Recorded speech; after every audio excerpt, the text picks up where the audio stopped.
My dad was a huge rock climber when I was growing up. He got invested in the sport right out of high school, and through the 80s he became a pretty known climber in the United States. So when I was born in the 90s, he as soon as I could start walking, he immediately wanted to get me into rock climbing because it was such a passion for him.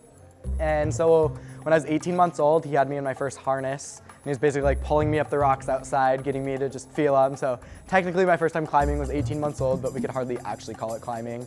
And then by the time I was 4 years old, I was pretty invested in it, having all kinds of fun with my dad. And then my progression with it's just grown since then.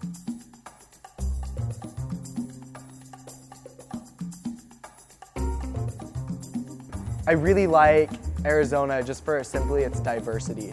I mean, we have the largest continuous ponderosa pine forest in the entire world, in a state that everyone thinks is just sand and desert and cacti. So, I mean, we have 12,000 foot plus peaks in Arizona as well.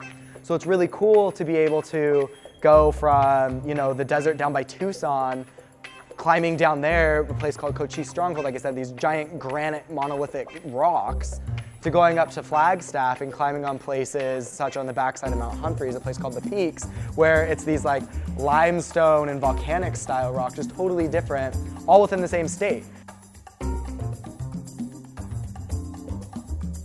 My dad, like I said, was so big into climbing back in the 80s and early into the 90s.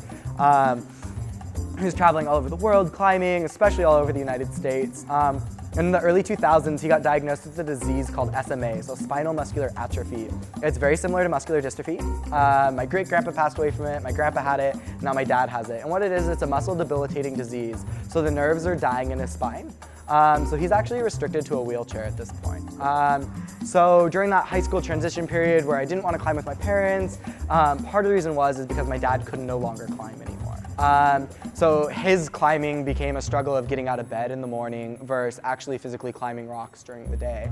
So when I got back down to university, like I said, I picked it up immediately, and it's actually been really incredible for my family because my dad's now seeing through the photos and through the experiences that I have, he's kind of living vicariously through my different experiences.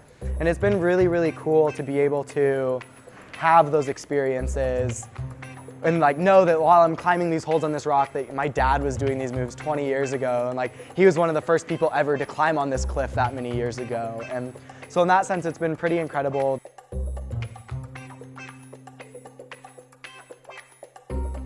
Because my dad set the bar so high for me as a kid, yeah, I feel I'm sitting there wow, this climb is so hard. I'm my dad did this so long ago without any of the high-tech gear that we have now, and I'm wow, I am being so lame. I need to step up my game. And so in that sense, yeah, it absolutely inspires me. Also, to see how excited my dad gets for, the different type of climbs that I do. So it's pretty cool.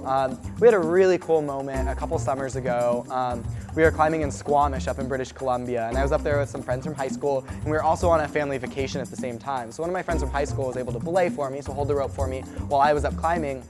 And we decided that the spot we were climbing, we could get my dad into with his wheelchair. We're you know what, we could do it. So we got my dad into a harness, and he was able to belay me again outdoors climbing for the first time since I'd been younger. And it was just a really, really incredible moment to be able to be back on the rock. And I took a big fall when I was climbing and pulled him out of his wheelchair. And it was really funny, and it was a really cool moment to be able to have my old climbing partner back with me again.